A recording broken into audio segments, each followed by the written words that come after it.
Collègues, l'impact du projet de loi de finances 2025 sur celle des collectivités locales entraîne des réactions qui vont de l'inquiétude à l'indignation. Nous partageons l'inquiétude de tous ceux qui se demandent comment concilier la satisfaction des besoins de la population avec le respect des équilibres économiques de la nation. Notre inquiétude n'est pas nouvelle. Depuis des années, notamment à chaque débat d'orientation budgétaire, nous livrons notre analyse sur le contexte économique et financier dans lequel doivent s'inscrire nos propres options budgétaires. Et nous dénonçons depuis des années l'endettement excessif de la France, tous agents économiques confondus. Vous le savez, en ce qui me concerne, ce n'est pas par fétichisme du respect des critères de Maastricht, arrêtés sur un coin de table et dont les autorités européennes chargées de les faire respecter ont vu à l'usage qu'ils devaient être interprétés avec souplesse. Le plus grave pour la France est d'être devenue, du fait de l'excès de ses endettements, trop dépendante d'acteurs extérieurs, fonds souverains étrangers ou fonds de pension internationaux. Pour le seul État, plus de la moitié de sa dette est portée par l'étranger. Notre souveraineté économique s'en trouve entravée.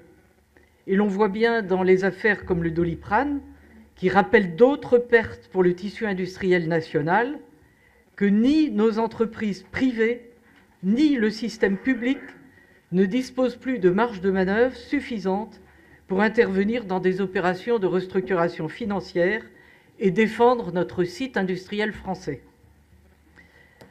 Certains économistes, se situant sur un plan monétaire, défendent l'idée que la dette est soutenable tant que les détenteurs de capitaux sont disposés à nous prêter et qu'il ne faut donc pas se limiter. Certes, mais à quel prix ? Je n'ai pas non plus le fétichisme des agences de notation, mais elles expriment assez bien la propension des marchés financiers à demander des taux d'intérêt plus élevés aux pays dont la gestion se tend. L'impact de la dette sur le budget de l'État, dans ce qu'on appelle le PLF, dans le PLF, les engagements financiers de l'État, s'élèverait, c'est inscrit dans le projet de budget, on verra comment ça sort, à 61,3 milliards en 2025. C'est le deuxième budget après celui de l'éducation nationale pour lequel 64,5 milliards sont proposés au PLF. Il nous paraît donc impératif que le budget de l'État limite son financement par endettement aux dépenses produisant des retours sur investissement. C'est vrai pour l'État, c'est vrai pour tout le monde. C'est la ligne affichée par le gouvernement, mais c'est encore un horizon lointain. Faut-il alors augmenter les impôts ? Le gouvernement a pris le risque de le proposer. Mais nous sommes déjà les champions européens des prélèvements obligatoires, 7 points au-dessus de la moyenne des 27. Dans un espace économique ouvert, c'est la compétitivité qui est affectée. La maîtrise des dépenses, c'est-à-dire leur réduction par rapport à une évolution tendancielle, est la seule solution qui garantisse l'avenir. Alors, parmi celles que le projet du gouvernement envisage, le financement des collectivités locales nous concerne plus directement. Je dis « envisage » car, comme je le soulignais au Conseil municipal de Brest mardi dernier, je me permets de me citer, puisque vous êtes vous-même cité, Monsieur le Président, ce projet de budget amorce seulement son itinéraire parlementaire et on peut gager que chacun des 11 groupes de l'Assemblée nationale voudrait y lisser son empreinte, sans oublier la patte du Sénat. Et s'agissant des collectivités locales et de leur participation sollicitée à la résorption des déficits publics, l'affaire, disais-je, ne paraît pas engagée sous de bons auspices et, vous l'avez signalé les uns et les autres, la suppression de la taxe d'habitation a rompu le lien financier entre les communes et leurs habitants, entre la demande de services publics de proximité et leur prise en charge. Alors, ce que je souhaitais au Conseil municipal de Brest, et là aussi je vais me redire, c'est que l'inéluctable réforme des finances locales rétablisse ce lien et restaure une responsabilité des collectivités territoriales plus conforme à l'esprit du principe de libre administration. Vous avez cité, Monsieur le Président, l'article 72.3 de la Constitution, et en fait, quand on parle de libre administration des collectivités, c'est par des conseils élus. Ce n'est pas seulement par les maires, hein, c'est bien par des conseils. Alors, ces grandes réformes que nous souhaitons sûrement tous nécessitent une majorité dont la configuration politique d'après-dissolution nous a encore éloignés.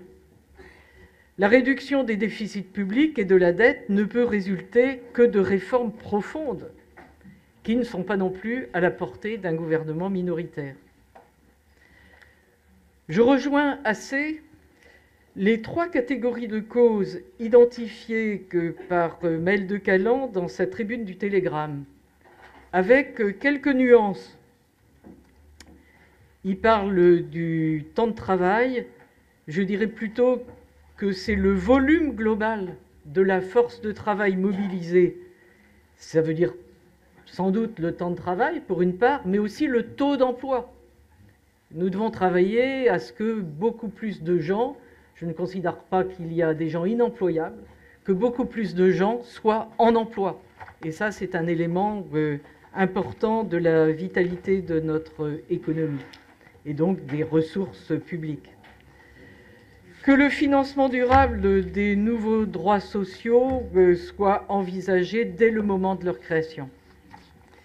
Et puis, je le rejoins aussi sur l'excès des normes, mais qui n'émanent pas seulement des bureaux parisiens, mais bien souvent de Bruxelles, et qu'il ne s'agit pas de surtransposer.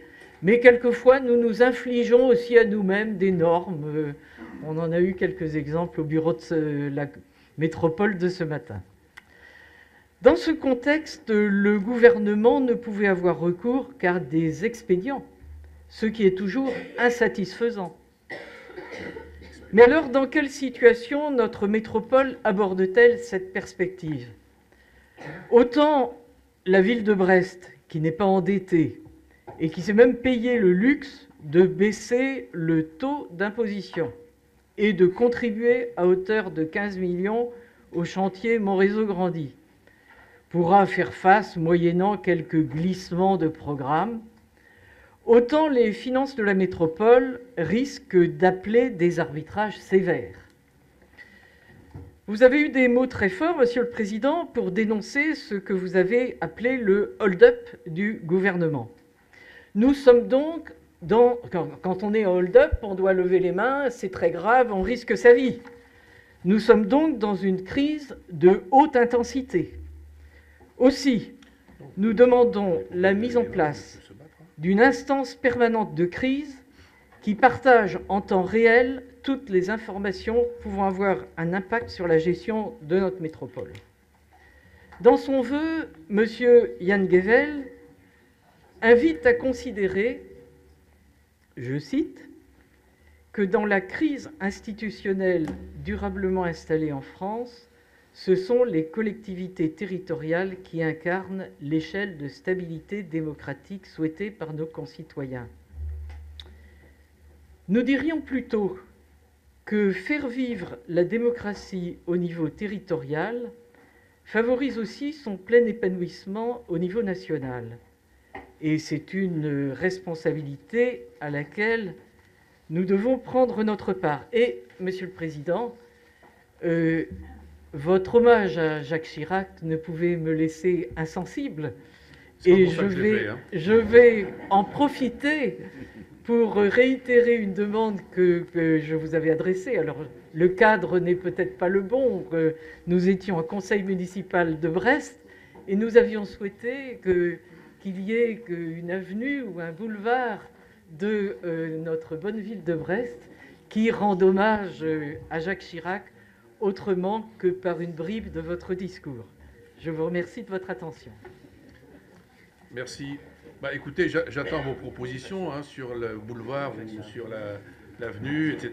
Et vous irez expliquer aux habitants, aux riverains, qu'il faut, je ne sais pas, boulevard Gambetta ou boulevard Clémenceau. rue Jean Jaurès, hein, rue Jean Jaurès, a expliqué qu'il faut que ça change de nom et que ça s'appelle Jacques Chirac. Bon, je vous laisse le soin de le faire. Peut-être quand vous serez maire, on ne sait jamais. Alors, puisque l'on parle de débaptiser, j'y suis par principe assez défavorable.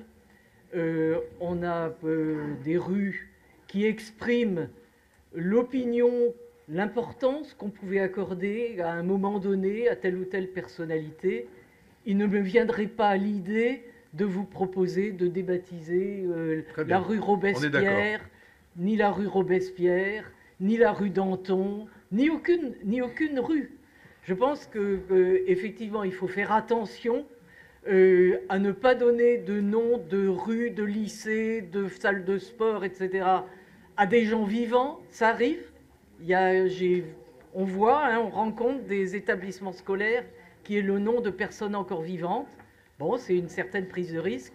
Et puis, puisque ça a été évoqué au conseil municipal de Brest, vous avez évoqué la rue Henri Grouès, dit Abbé Pierre. Effectivement, quand il y a des victimes vivantes, je pense que c'est opportun. Voilà, je profite de l'occasion pour faire part de notre sentiment.